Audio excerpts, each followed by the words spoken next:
Emil, hörkuleikur hjá þér í kvöld. Það var verið að twitta á hann og spurt hvað þú finnst þér í morgunmat. Ég finn bara seriós sko, það var ekkert flóknara en það.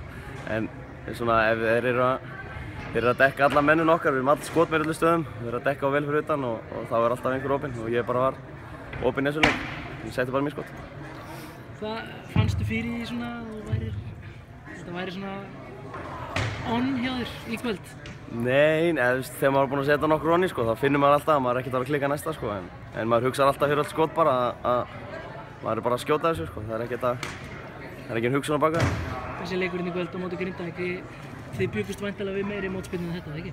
Jú, mun meiri og þeir eru að berjast meira í úrslitakeppni sko, ég held að það væru töluvert skárri en þetta sko, varnarleikurinn þeim var þess mér ekki góður, svo segja, maður var opinn hana í náttúrulega eins og svo. En við spilum mjög vel líka, við erum að komast í úrslitakeppni skýr bara og erum að koma að byrja okkur fyrir hana.